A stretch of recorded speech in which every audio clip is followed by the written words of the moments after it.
안녕하세요. 새가족부를 담당하고 있는 이재우 목사입니다. 오늘은 제2가 당신을 위해 준비했습니다 라는 제목으로 이야기를 나누어 볼까 합니다. 한 아이가 엄마 몰래 슈퍼마켓에 가서 과자를 훔쳐먹기 시작했습니다. 시간이 얼마 지나자 주인 아저씨가 돈이 자꾸 모자라는 것을 발견하게 됐죠. 그래서 눈여겨보던 중에 결국 눈치를 채고 말았습니다. 당장에 부모를 불러 넘기려 하는데 아이의 엄마가 무릎을 꿇으며 잘못을 빌면서 모든 것을 배상하고 경찰 처분도 자신이 받겠다고 말하자 주인 아저씨는 그제서야 진정할 수 있게 되었죠. 그리고 엄마는 아이가 훔쳐먹은 대략의 과자값 5만 원의 10배가 되는 50만 원을 지불하였습니다. 모든 것이 지불되었고 이제 이 아이는 당당하게 슈퍼마켓을 드나들 수 있게 되었습니다. 그런데도 이 아이는 늘 주인 아저씨를 피해 도망만 다니는 것이었습니다. 왜 그럴까요? 이 아이는 엄마가 자신을 위해 돈을 지불한 사실을 진짜라고 믿지 않았기 때문입니다. 이 이야기에서 아이가 죄로부터 완전히 자유롭게 되는 방법은 무엇일까요? 이 아이의 죄의 대가는 누가 지불했나요?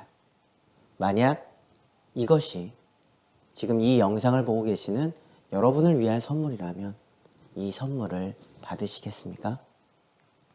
어떤 사람들은 말합니다. 십자가, 말들은 참 많이 하는데 정말 그것이 나에게 어떤 엄청난 변화를 주는 것인지 솔직히 잘 모르겠어. 많은 사람들이 이 십자가를 막연한 상징처럼 때론 수십 번 읽은 책을 또 읽은 식상함처럼 다가온다고 말을 합니다. 정말 그럴까요? 아직 하나님께서 하신 일의 의미가 우리 마음속에 제대로 박히고 있지는 않아서 우리가 잘 몰라서 그렇게 되는 것은 아닐까요?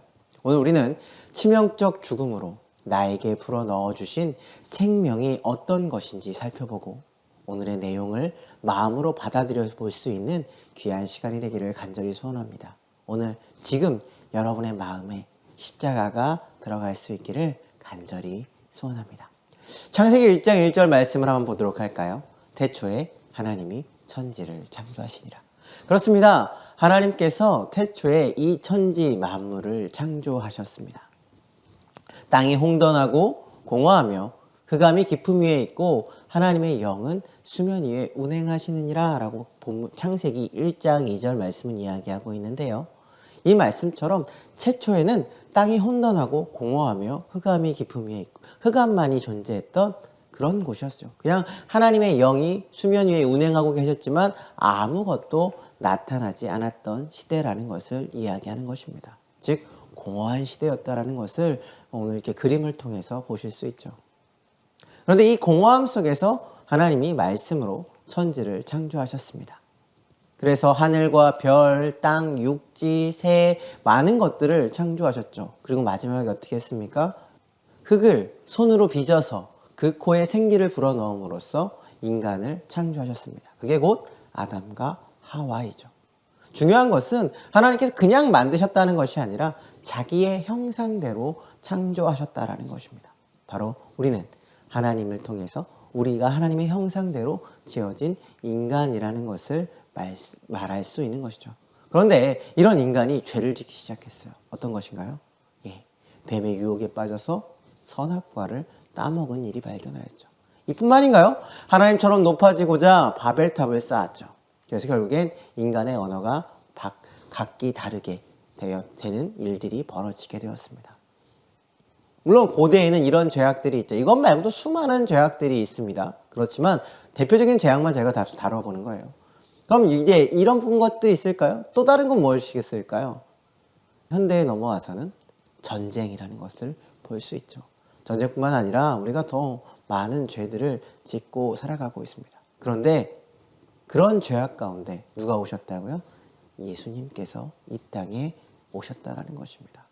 이 사건은 우리가 성육신 사건이라고 하는데요. 성스러운 분이 인간의 육신을 입었다라고 해서 성육신이라고 합니다. 이 성육신 사건, 그래서 예수님께서 태어나시고 공생의 사역을 통해서 또 많은 것을 가르치면서 회개하라, 천국이 가까이 왔느니라 라고 이야기도 하셨어요.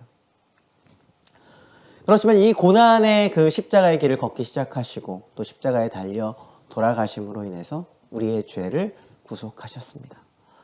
그리고 나서 어떻게 됐나요? 십자가에 달려 돌아가시고 나서 3일 만에 부활하셨죠. 제일 중요한 것은 우리가 십자가의 사건을 통해서 우리 죄를 대속한 사건도 중요하지만 더욱 중요한 것은 예수님께서 부활하셨다는 것입니다. 이게 왜 중요하냐면요. 단순히 예수님이 죽음으로 끝났으면 인간에 그칠 수밖에 없는 거죠. 하지만 부활했다라는 것을 이야기하면서 신들의 반열, 친정한 하나님의 아들이다라고 이야기할 수 있는 것입니다. 또한 중요한 것은요. 이 부활의 사건을 통해서 이제 우리도 하나님의 자녀된 우리도 부활을 맛볼 수 있는, 부활할 수 있다는 그 증거가 된다라는 것이죠. 죽음의 권세를 이기신 예수 그리스도를 통하여 우리도 부활의 반열에 들어갈 수 있게 되었습니다. 그리고 나서 예수님께서 하늘에 승천하신 이후로 우리와 지금 영원히 함께 하시는 성령님을 보내주셨고 지금도 우리와 동일하게 동행하고 계신다라는 것을 말씀하고 계십니다. 어떤 분들은요, 이 이야기에 대해서 너무나도 잘 알고 계실 것입니다. 또 어떤 분들은 이 이야기가 도무지 믿기지 않는 분도 계실 것입니다. 하지만 성경은 말합니다. 로마서 5장 17절에서 18절 말씀을 같이 한번 볼까요? 한 사람의 범죄로 말미암아 사망이 그 한 사람을 통하여 왕노릇하였은즉 더욱 은혜와 의의 선물을 넘치게 받는 자들은 한 분 예수 그리스도를 통하여 생명 안에서 왕노릇하리로다. 그런즉 한 범죄로 많은 사람이 정죄에 이른 것 같이 한 의로운 행위로 말미암아 많은 사람이 의롭다 하심을 받아 생명에 이르렀느니라. 아멘. 볼까요? 예수 그리스도 안에 거하지 않으면 결국에는 사망을 통하여서 사망의 왕노릇을 하지만 예수 그리스도 안에 있으면 은혜와 의의 선물이 넘치게 받게 되며 생명 안에서 왕노릇한다라는 것이죠.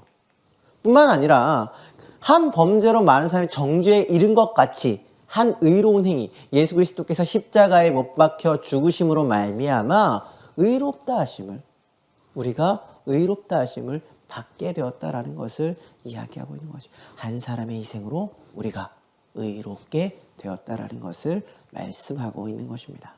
죄는요, 우리가 지었습니다. 하지만 그 죄의 대가는 예수님께서 우리를 대신하여 지불하셨고 그러한 주님을 통해 우리는 하나님과 연결되게 되었던 것입니다.